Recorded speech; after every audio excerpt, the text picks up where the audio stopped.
Good evening, everyone. I am Michael Harrison, Trinity College class of 2001 and president of the Duke Alumni Board of Directors.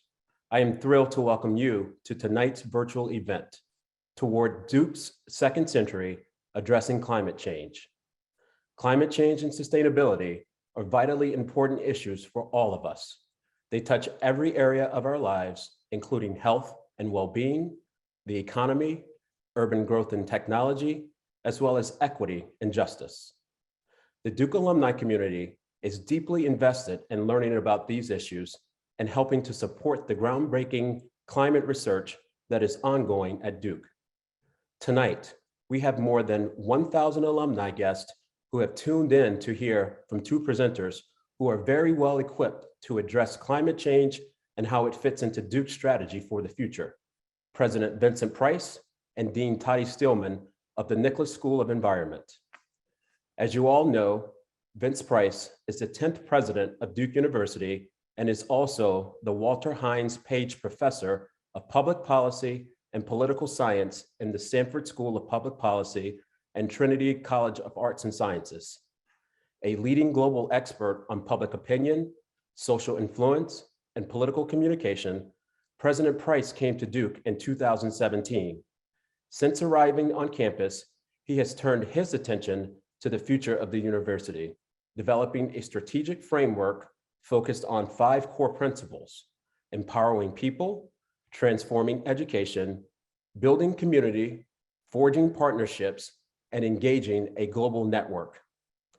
He has also overseen a series of major new initiatives at Duke, including a comprehensive commitment to anti-racism, continued strategic advancement of the arts, implementing next generation residential programming, investing in Duke's science and technology, and broadening and deepening engagement with Durham and the surrounding region.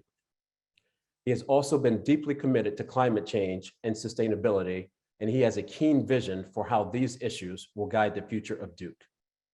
As one of the world's leading experts on wildfires and how we respond to them, Toddi Steelman became the Stanback Dean of the Nicholas School of Environment in 2018. A Duke alumna, Steelman earned her Ph.D.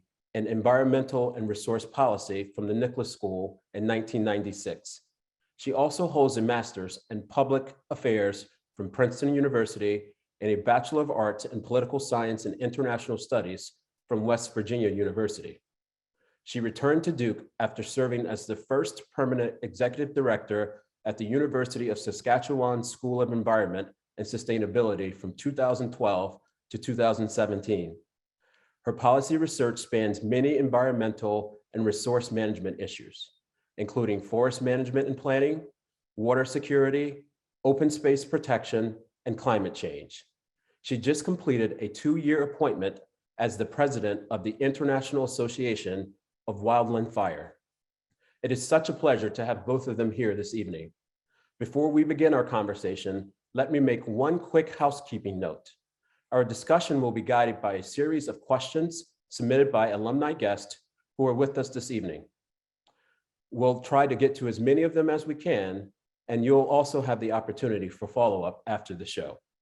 So without further delay, let me begin our discussion by turning the mic over to President Price for an overview of how climate and sustainability fit into his strategic thinking. President Price. Well, thank you so much, Michael. And thank you to the leadership of Duke Alumni Engagement and Development in organizing this event. It's wonderful to be joined by so many Duke alumni this evening and to spend time with Toddi, who has been an extraordinary leader on our campus. Let me start by providing just a bit of context. We are 2 short years away from the 2024 centennial of Duke's founding.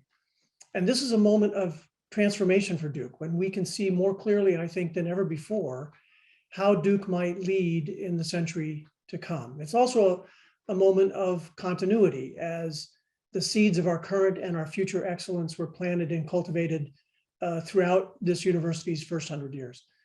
Just as investments in faculty recruitment in the 1970s elevated Duke to national prominence, especially in the humanities, we've launched the Duke Science and Technology Initiative to transform our research capacity and make Duke a global leader in computing and material science and the treatments and the cures of the future. Just as the Board of Trustees in the early 1960s voted unanimously, but belatedly, to admit our first Black students, we are investing in our efforts to make Duke a more inclusive and equitable place for everyone who comes here to work, to study, and to live.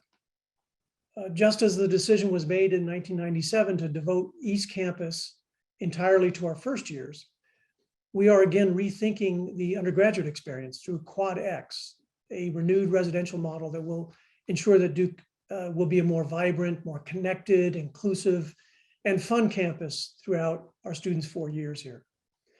And just as Duke built groundbreaking partnerships in Durham in the 80s and 90s, we're deepening those efforts under a reorganized Office of Durham and Community Affairs, advancing health, housing, education, and employment opportunities for our neighbors. And finally, inspired by Duke's collaborative efforts to found the Research Triangle Park in the early 1950s, we're leading the way toward renewed research as a community and as a region, working to ensure that the inventions and the innovations that drive our next century start here at Duke. So this is, without question, an exciting time. And as we think about harnessing Duke's unique strengths to address the world's most pressing challenges, there's perhaps no challenge more pressing or frankly existential than climate change. Many universities are beginning to tune into those challenges and have been announcing the creation of new climate schools or institutes or mapping out pathways toward carbon neutrality. At Duke, we are not new to this work. We already have an extraordinary Nicholas School of the Environment, formed in 1991 by bringing together our Marine Lab, our School of Forestry and Environmental Studies, and the Department of Geology, each of them with roots that stretch back into the 1930s. We have the Nicholas Institute for Environmental Policy Solutions, created in 2005, which has recently joined forces with the Duke Energy Initiative, established in 2011. We have Sustainable Duke, established in 2004, and our University Climate Action Plan, originally developed in 2009, which targeted cutting our campus greenhouse gas footprint nearly in half by 2024 from a 2007 baseline, and with a thoughtful approach to carbon offsets, becoming climate neutral by 2024. So for Duke, the initiatives we'll be talking about tonight represent, I think, a good to great, or perhaps a great to eminent proposition. And that's why a few years ago now, I asked the provost and our deans, and most notably Dean Toddi Steelman, together with key faculty across the university, to think through our core academic strengths with an eye toward identifying ways we could register the largest positive impacts.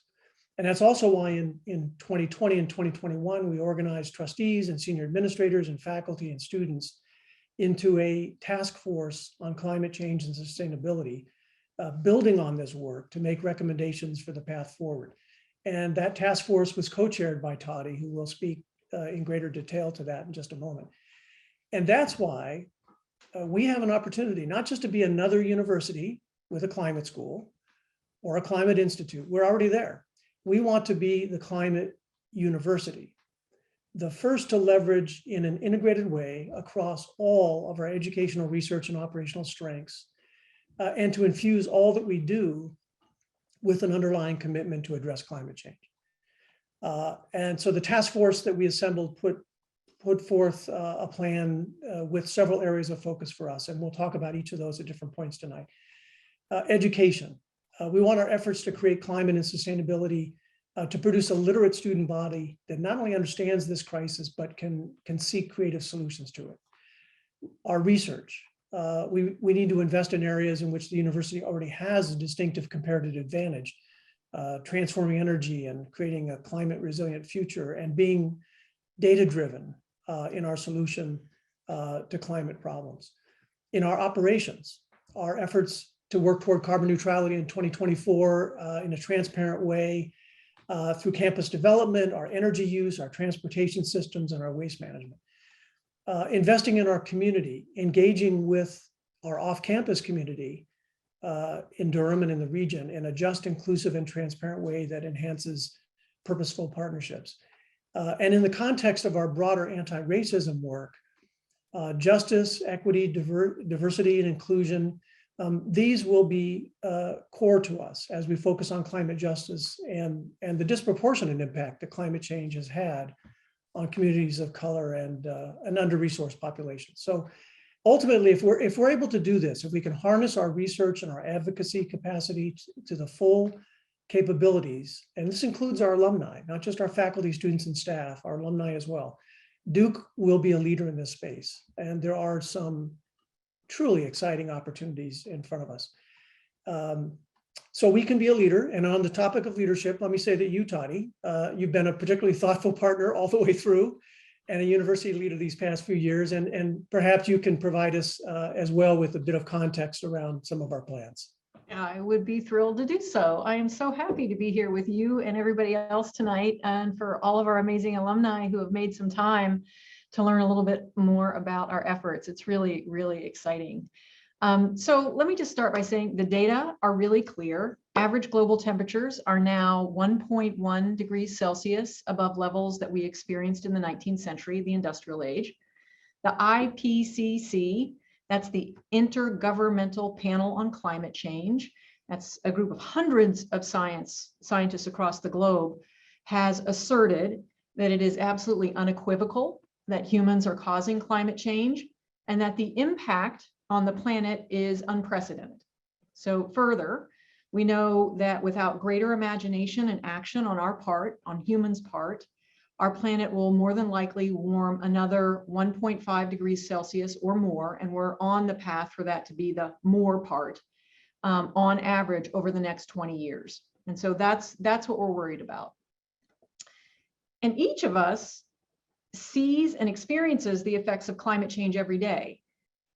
Extreme weather in the form of hurricanes or heat waves or drought or snowstorms or wildfires or floods all affect food security, livelihoods, physical and mental health in every corner of the planet. No place is spared. And the most vulnerable, as you've already noted, Vince, bear the worst of the consequences. We know that. And so as part of that, you know, as clear as that problem may be, we have yet to find a consensus on what is a meaningful path to address that problem. So, and I think that's the horns of the dilemma. It's really easy to fall into despair, to think it's completely hopeless because we don't have a really clear path forward. And that's what we really have to guard against as a society. You know, what we need now more than ever are what I like to call narratives of hope and possibility. You know, what kind of science and solutions will make the difference?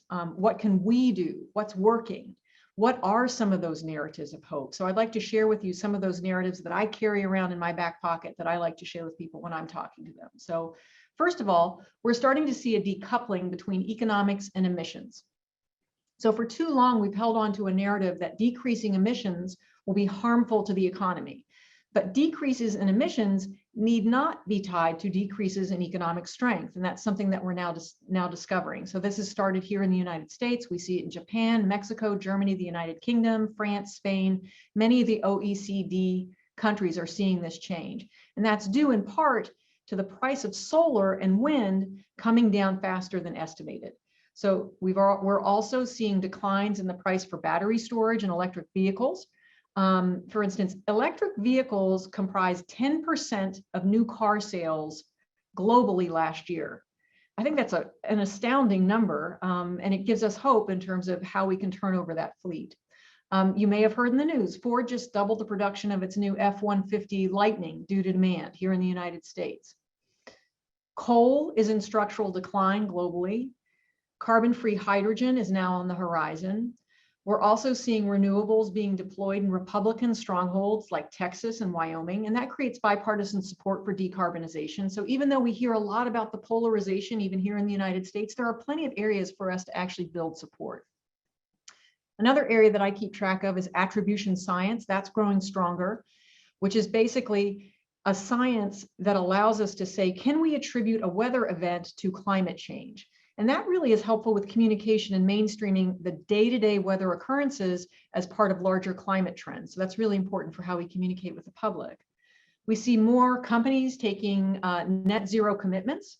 We've seen billions of dollars in venture funding invested in solar and wind and biofuels and software related applications, as well as other efforts to nudge consumer behavior in more constructive directions for us.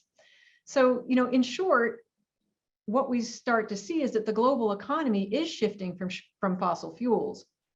And what we're witnessing is really the birth of a new economy. And like all births and transitions, it's going to be painful, but it is also hopeful. And that's what we have to address. How do we, as one of the premier universities in the world, rise to the occasion that this moment now demands from us?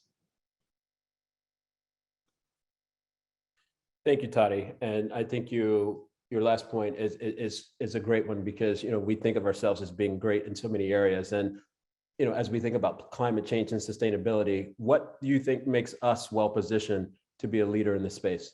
Mm-hmm. I'm going to pick up in part on something that Vince started to address. I want to start with the huge advantages that we already have in this place. So due to the incredible foresight of university leadership, more than 30 years ago, the Nicholas School of the Environment was established. So we are a standout among our peers who only now are starting to create their own schools. Like we see that happening at Stanford and Columbia just now. And the Nicholas School has a world-class faculty that has been making a difference in this arena for literally for decades. So in addition to just the Nicholas School, we have the Marine Lab down in Beaufort, which is our own little resilient sentinel in the face of changing climate and sea level rise, demonstrating to the world how we can coexist under those conditions. So we have our own little laboratory down there on the coast, basically, where we can experiment and demonstrate to the world. We have the Duke Forest, our own 7,000 acre experimental forest where path-breaking climate science has been pioneered by our own faculty for decades under the direction of Ram Oren and Jim Clark and many others. We have, as Vince has already talked about, the incredible Nicholas Institute for Environmental Policy Solutions, which has been a leader in influencing policy at the international, the national, the state, and the local arenas for many, many years. The Nicholas Institute has now been merged under the capable leadership of Brian Murray with the Energy Initiative to guide and support what will become a fulcrum around which a variety of climate activity across the campus will hum, right? They will be a focusing a place where a lot of activity will be focused. We also have Sustainable Duke under the incredible leadership of Toddi, who has created one of the most active and cutting edge offices to drive sustainability initiatives on our campus and in the health system. We have DKU, and I don't have to point out, the tensions between the United States and China run really high these days.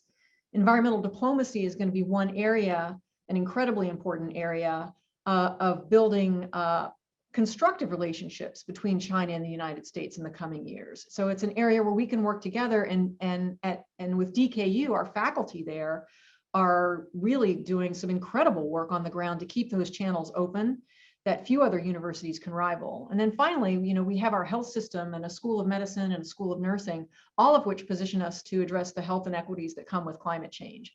So I think those are just some of the basic infrastructure that we have to work that place us ahead of the pack. The second thing I would emphasize is that Duke is known for its interdisciplinarity. It's literally in our DNA. And the challenges of climate change demand interdisciplinary solutions, right? We have to think about how we bring all of our disciplines together. So if we went to address sea level rise, that means we need to understand geology and ecology and law and policy and our built environment and engineering solutions and the impact on our social structures and economies and the distributional consequences for the most vulnerable, and how our spiritual lives will be affected and how we can draw on that to cope. So fortunately, we have all of those schools at Duke, whether it's Sanford or the Law School or Pratt or Fuqua or Divinity or Arts and Sciences, and of course the School of the Environment. We have all of this capacity under one roof, and we are really good at working together. So that's just another asset. And then finally, we have some incredibly innovative faculty. I'll just mention a few just so you know what they're working on. Drew Schindel is the Nicholas Distinguished Professor of Earth Science, and Drew has twice been lead author on these IPCC climate change reports. He has testified before Congress.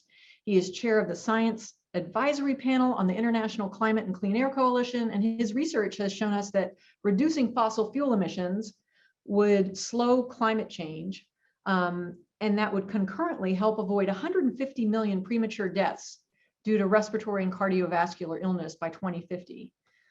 Jim Clark is another Nicholas School professor who is a member of the National Academy of Sciences.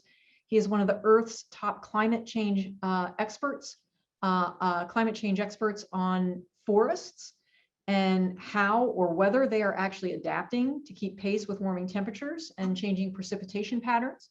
His findings are really helping us figure out how do we manage these forests into the future under these changing conditions. Dalia Patino-Chevery is a professor of energy systems and public policy who is helping us understand the uncertainties in our the US electric sector to help us identify cleaner and more efficient systems. She's literally putting together the playbook that lets utilities and wholesale electric markets better anticipate uncertainties in power. So just think back to a year ago when Texas had that big freeze and went into a downward spiral. That's exactly what she's working on to help us manage better. And then finally, Megan Mullen, professor of environmental politics, has been answering, two very simple, deceptively simple sounding questions.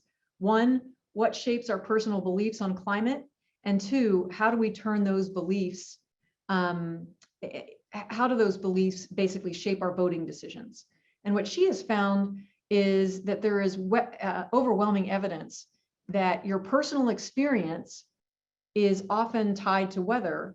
And that's really what can be a much more powerful shaper of beliefs than scientific evidence. And that gets right back to some of the things we were talking about. So Michael, I would say infrastructure, interdisciplinarity, and inspirational people that really set us up to be differentiators. Great, thank you for that. And it's incredible to hear the asset that we have being the Nicholas School and the faculty and staff and the assets that we have within it. President Price, I'd be curious to get your perspective on how the work is extending beyond the Nick School. We heard Dean Steelman allude to it a little bit about some of the other schools, but we'll be curious to get your perspective on some of the work at the other schools as it relates to this topic of sustainability and climate change. Well, this is one of the reasons we gathered all of the deans to talk through these issues, because we have students who are coming to Duke from all over the world, and they're entering a wide variety of professions, but they're united in a sincere interest in addressing climate change. We have outstanding programs in a number of our schools. If you were to look at top ranked graduate programs, for example, environmental policy through the Nicholas School and our Sanford School, environmental law in the law school is a top program. We're routinely ranked among top business schools for green business practices. And we have top scientists addressing environmental health and population health in medicine and other places. So we are well equipped, I think, across the schools to undertake these issues. And as Toddi said, we have interdisciplinary work in our DNA at Duke. One of the aspirations of the task force really was to ensure that every student who comes to Duke emerges with an understanding of issues surrounding climate change. And an example of how we bring strengths across the university to bear, we're launching next fall a university course for undergraduates, tentatively called Let's Talk About Climate. This is a course that will be team taught by Norman Wurzba of our Divinity School and Emily Bernhardt of biology. And Provost Kornbluth and I had a chance to meet with them, in fact, just earlier today to hear about their thinking about the course and their approach to it. And it's interesting because this course is obviously a platform for students in every discipline to begin to find ways to have constructive dialogues about climate change.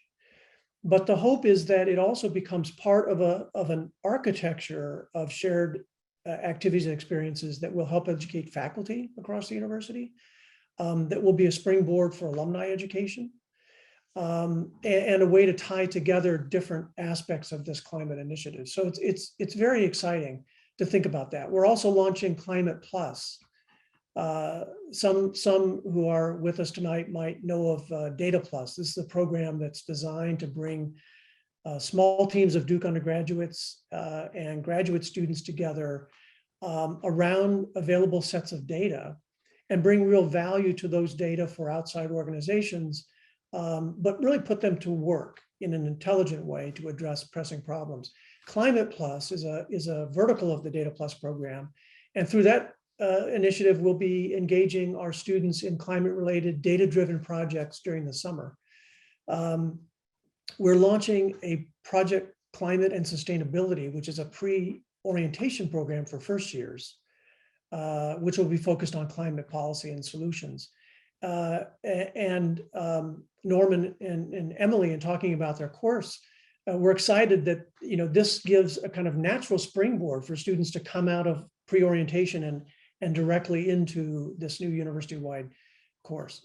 And then to leverage research collaboration across all the university, we're launching now a grant program, which will build new interdisciplinary problem-solving teams across Duke and position them to drive some new ideas that have the potential then to be scaled up, that will have real impact on climate change discovery and solutions. And the priority areas that we're addressing came out of all of the conversations that Toddi and colleagues have led over the last couple of years. They include the energy transformation now underway that Toddi described, climate and social justice, climate resilience, which is especially important, coastal communities here in North Carolina, for example, but around the world, natural climate solutions, and importantly, climate and data. We'd like to become a major worldwide hub for data curation and adding real value to the data that already exists. So the pieces are here at Duke to become this climate university. It's really a matter of intensifying what we're now doing and then organizing our strengths and catalyzing these new kinds of collaborations across, I hope, every single one of our schools. So that's great. And as you both alluded to, that interdisciplinary approach into how we tackle, whether it's climate change or other issues across, that confront the university, is something that's special to Duke. And as I was talking to someone earlier today, I was like, this has the potential to almost become like the Bass Connections for alumni, in a sense that we can all use our collective skills across our expertise and continue to help the university elevate its profile. So and incredible work that's being done. And President Price, I'll put this next question to you. What is the status of the campus sustainability work? Well, it's up, it's running, it's going strong, and the task force helped to pose the question, what do we do beyond 2024? Our existing climate neutrality efforts were aimed at 2024, our centennial, and we're driving toward that and through it into the next decade or so. If we're going to talk the talk, if we're going to be the kind of university Toddi and I have just been describing, we have to walk the walk as an organization, as an operation. And these efforts that, as I mentioned, began really in earnest with the 2004 creation of Sustainable Duke, they really have gained significant momentum in recent years. And they've reflected contributions from faculty, from students, and from staff. Tavy Capps, already mentioned by Toddi, has been an extraordinary leader in this regard. We've made some big bets. You may have seen that we announced in August an historic agreement to obtain energy from solar farms in North Carolina. And this is the largest such deal ever struck in North Carolina. And when those sources are fully operational next year, they'll provide roughly 50% of Duke's electricity needs. So we're really digging into renewable energy sources. We've also made decisions to promote sustainability, including adopting sustainable building policies that have allowed us to add 3 million square feet in building space to our campus while decreasing our energy use by 19% per square foot. So again, very focused efforts that are literally built into the architecture of the university. we've been reducing water consumption, with waters consumed per gross square foot of campus space being reduced by 30% since 2006. So these are the kinds of things we're focused on. It really is a thorough, ongoing effort, and taken together, they are significant steps. Our latest estimates suggest that relative to that 2007 baseline, we will achieve a 75% decrease in overall carbon emissions by 2024. We'll continue investing in high quality carbon offsets. That in fact is a feature of our program to really study carbon offsets to ensure that we make wise investments there. And that will help us deal with those emissions that we can't eliminate without significantly constraining our research and our teaching missions, which are important to us. And I should just note that Duke was the first US-based university to have a dedicated department focused on sourcing high quality carbon offsets. So that's some of the work we've been doing. Toddi, maybe you could jump in here as well and talk about the kinds of things that we're doing day to day. Yeah, sure. So, the things that would affect our students day to day, our faculty, our staff, are things like Duke Dining, for instance. And we set a goal of sourcing 25% of our foods locally by 2024. And we're already exceeding that goal. We've already surpassed that goal through partnerships with local philanthropic food hubs, Farmer Food Share, and the Duke Campus Farm, right? So some of you may not even know Duke has a campus farm. We have a campus farm that provides some of our food. Duke Dining is now turning its attention towards achieving 100% antibiotic-free and hormone-free animal products. 50% of animal products certified humanely raised, and 100% free trade coffee. So that's progress in a dining system that literally feeds tens of thousands of students, faculty, and staff every day. So, I think that's really important, because when we think about the things that we can do, food is one of those areas where we can have an impact. And if we make it easy on our community, then it makes it easy on everybody, right? In terms of our carbon footprint. We're also exploring benefits and barriers to adopting energy efficiency programs. So we're doing like analyses of our police fleet to alternately powered vehicles. So something that could be something other than fossil fuel based, and engaging Duke Athletics for zero waste to landfill initiatives. So when you think about the many athletic events that we have, how can we actually reduce the waste that happens there? We all like to go to these events, right? So again, these are the things that happen day to day. So we're making those kinds of changes across campus with an eye towards being, complete sustainability advocates, not just around energy, but waste and food and other sorts of things. And so again, I would like to say thanks to Toddi. She pushes us in really constructive ways, and she's going to push us again this year. The Campus Sustainability Committee will be tackling how we create more sustainable, just, and equitable supply chains and procurement policies. And this is really cutting edge for a university. And again, you wouldn't notice this in our day-to-day lives, but it will have a huge impact just in terms of how we procure as you can imagine, the enormous amount of supplies that it takes to keep a university and a health system running. So this was a recommendation that came straight out of our Board of Trustees task force, and will once again set Duke apart as a cutting edge leader for how universities can be better partners and leverage our purchasing power for transformation, especially as we think about how do we make those supply chains more sustainable, more just, and more equitable as we think about our procurement policies. So that.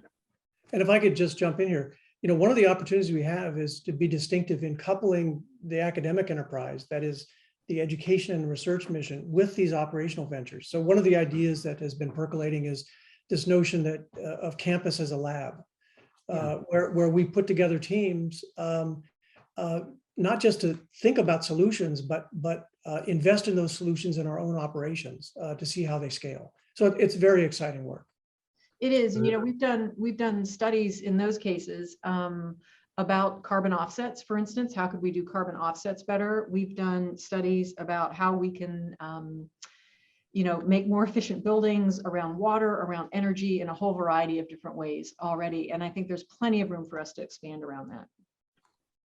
This is incredible, and as I think about a person that spends a lot of time at Duke athletic events, it's always encouraging to see, the signage and the actions that we can take as guests visiting the campus to help contribute to, the work that's going on, behind the scenes that maybe we don't always have a full appreciation for. So really appreciate you guys calling out a lot of the initiatives that are currently in play and some of those things that will be rolled out in the future. So at this time, I'd like to welcome 3 Duke Alumni board members who will be bringing questions from our alumni. Vikash Patel, Duke class of 1996, Danielle Squires, class of 02, and Alan Nelson, class of 86. Vikash? Thank you, President Price and Dean Steelman, for this great session thus far. Our first question is to President Price. Is Duke divesting its investments from fossil fuels? That's an important question, Vikash. And as many of you will know, our investments are overseen by DUMAC Incorporated. It's a nonprofit corporation that's legally bound as a fiduciary to invest across a broadly diversified portfolio of economic sectors. And the goal is to maximize our financial return on the assets invested, taking into account all the risks appropriate for the university. Now, our board of trustees has directed DUMAC to take into account climate change in making its investment decisions. DUMAC is a manager of managers. A lot of the portfolio, the bulk of the portfolio is overseen by external investment managers. And at the instruction of the University Board of Trustees, DUMAC tracks and engages its external managers very closely on their environmental, social, and governance policies and track records, and then tracks our own exposure using the Carbon Underground 200 metric, which identifies the public companies that are most heavily involved in fossil fuels. Based on current holdings, our investments in these 200 companies is entirely through derivatives as opposed to direct investments. And it's very, very small, amounting to roughly 1/3 of 1% of our total portfolio. Now, it's important to note that we have in place a system for review and regular oversight of all the decisions made by DUMAC by the Board of Trustees. And we also have an advisory committee on investment responsibility, which has faculty, student, trustee, and administrative members. And they interpret and make recommendations with regards to our investment guidelines. And over the past several years, that advisory committee on investment responsibility has taken up and deliberated multiple requests concerning divestiture from fossil fuel investments. And as a result has made 2 studies and 2 formal recommendations regarding climate change. And in both of those, they have actually rejected requests for a blanket divestiture. So our approach is one where we're actively reducing our exposures, not through a blanket divestiture, but through the most responsible possible management of that fund. And these commitments are very similar to those made by our peer institutions. We've garnered a lot of comparisons recently to Harvard. It's important to note that Harvard did not divest, despite what was reported in the popular media. And in fact, their investment statement was very, very similar to what Duke had previously issued, stating that it would reduce its fossil fuel exposure and make no future direct investments in oil and gas funds. So that's where we stand at this moment, Vikash. Great. Thank you, President Price. Our next alumni question will come from Danielle Squires. Thank you, Michael. And thank you, President Price and Dean Steelman, for this engaging discussion tonight. President Price, how does climate change tie into anti-racism and justice? Another excellent question, Danielle, particularly in the context of our anti-racism efforts, which are pronounced, and like our climate initiative that we're describing, designed to infuse every part of the university in this effort. As we've talked about earlier, environmental justice is a major challenge, along with addressing climate change, because of the disproportionate burdens that are borne by communities of color and under-resourced communities throughout our nation and the world. We know there are significant racial disparities in every measure of environmental health, from sanitation to exposure to pollution, to nutrition, to energy access. And those kinds of discrepancies correlate to poor health and poor economic outcomes. So we can't to be honest, fully embrace anti-racism, I would argue, without a commensurate investment in environmental justice. So that's why these initiatives, in our view, really do fit together importantly and very well. This isn't just a problem globally. It's happening, right in our own region. And it's critical that Duke, if we're serious about addressing climate change, that we seek the opportunities to address the injustices caused by climate as well. Duke Health, with its Moments to Movements campaign, has really taken this up, incorporating reducing health inequities directly into their strategic clinical plan for Duke Health.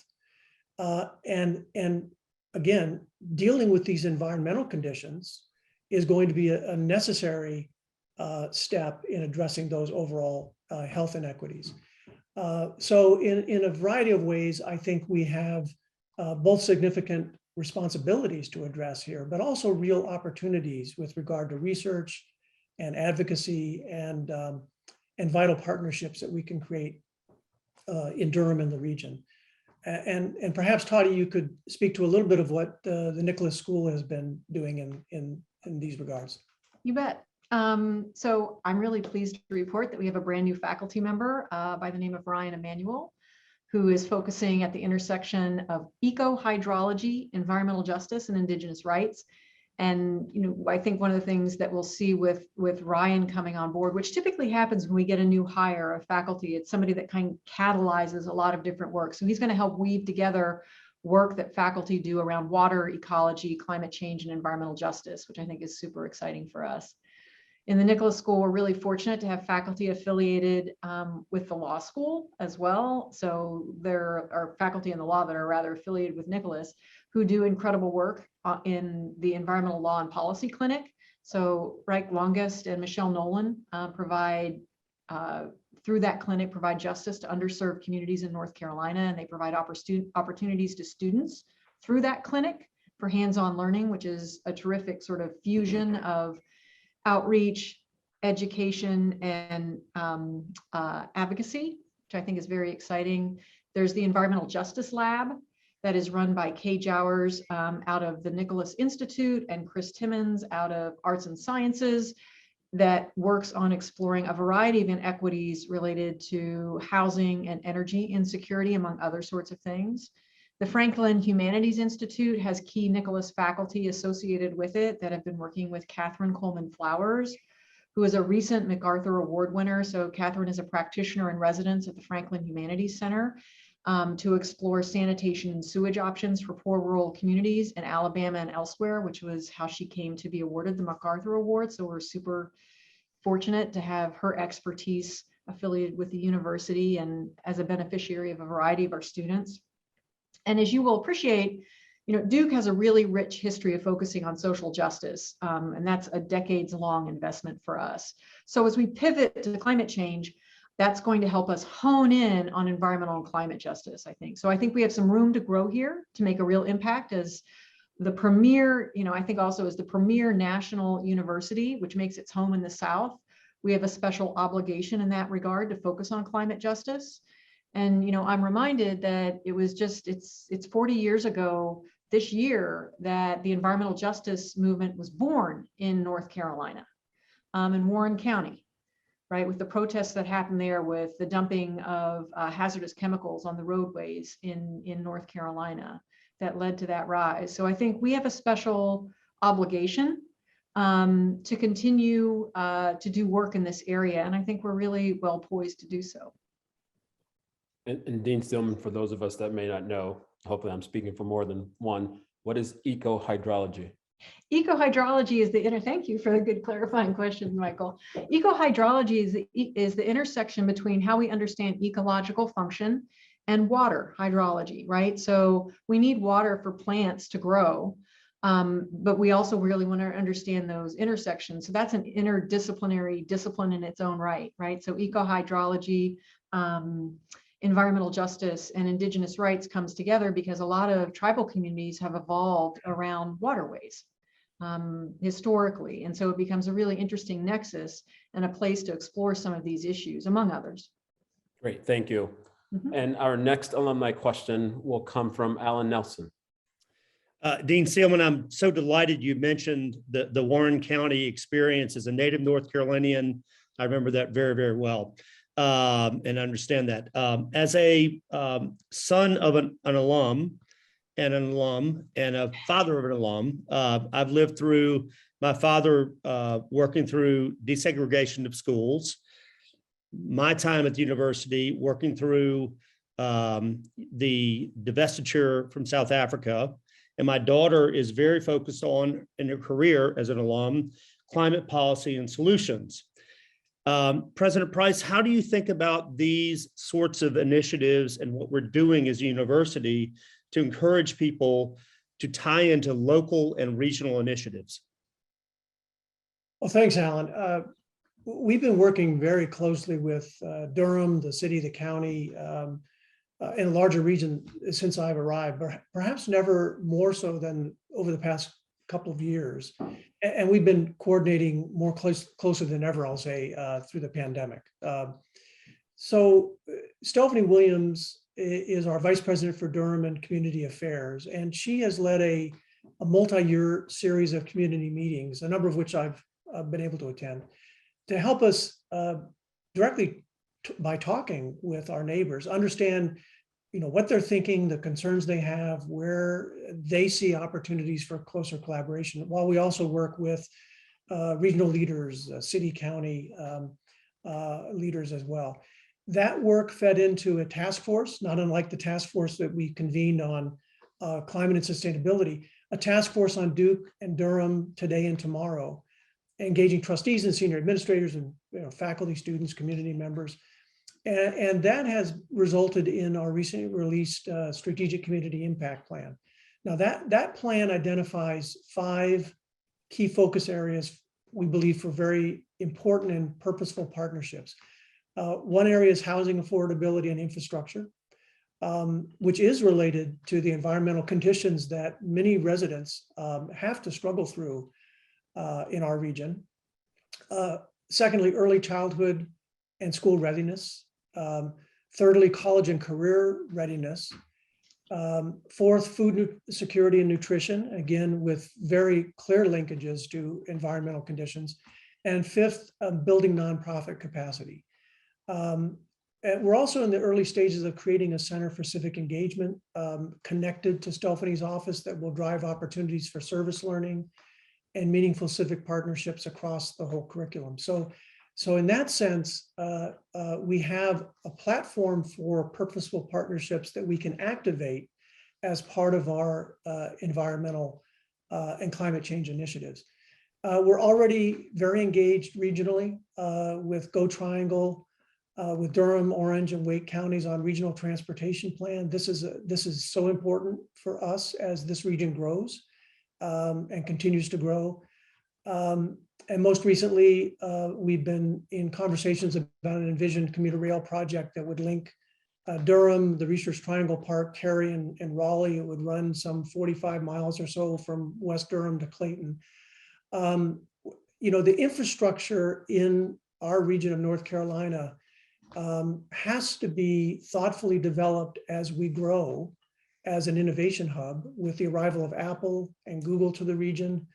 We've already seen expansion of fabulous biotech opportunities. And so unlike other parts of the country that have failed to address in a foundational way the infrastructures required to equitably distribute the benefits of that innovation, we have an opportunity to get out in front of these issues by working thoughtfully with our community partners. And that really runs the gamut from these kinds of environmental initiatives, transportation, et cetera, to housing, and I would say especially workforce development. We have an opportunity to partner in our region to be thoughtful about creating jobs that we know are there. They're there today, but they will be there tomorrow as the region grows. It's that kind of collaboration that will make all the difference. So our goal, and we're still working on this, our goal is to map our climate commitments that you've heard about tonight against those areas of focus, those 5 areas of focus that I've described. We know that there are key opportunities for both, regional partnerships and the development and testing of scalable regional solutions to our challenges.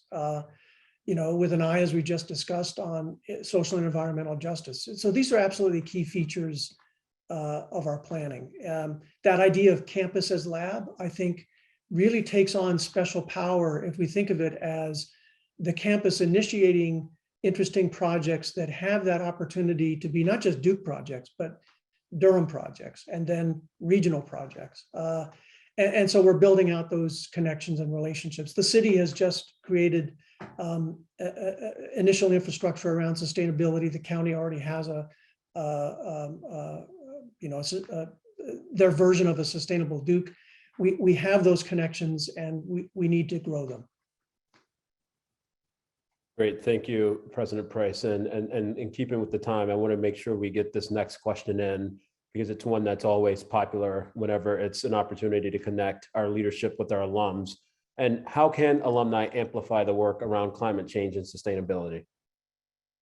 Well, it's a great question. And let me just say that everyone watching this evening, or if you have a chance to see the recording, let me just say thank you for that kind of engagement, because the first thing that comes to mind really is to stay engaged, learn with us as we learn as a community. And we have our Forever Learning Institute, which is designed to showcase faculty and alumni expertise in thematically organized courses, combinations of lectures and panel discussions, and rest assured that the things we've talked about are fueling right now ideas about how to build out that kind of programming. So in spring, one of the themes we have is the world of water, picking up on some of the things that Toddi described.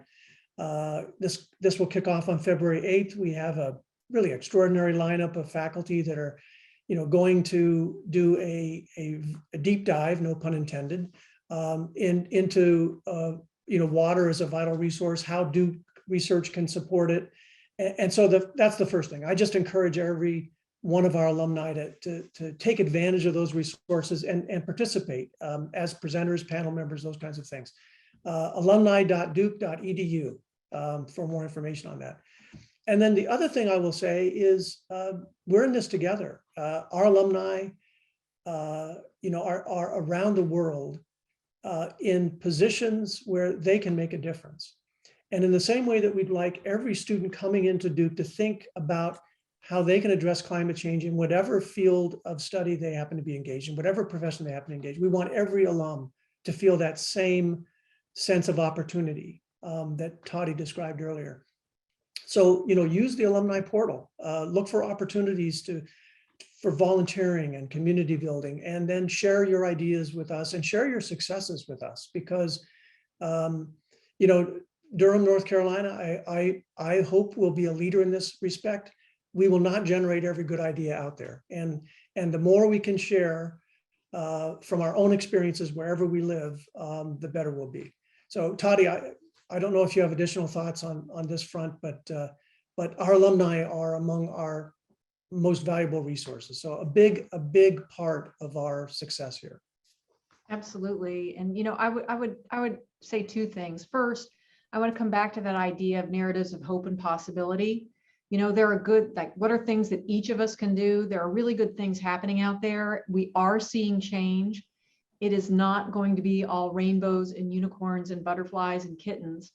It will be hard. But what we need to remind ourselves and others is that there are positive changes that are happening. So you can help advance that sense of hope and possibility when you have conversations. Don't go down, the doom scroll, because it's really too easy to give into those narratives of despair and apocalypse. Second, there are things that we each can do in our own lives. The top 3 areas for emissions are agriculture and food, buildings, and transportation.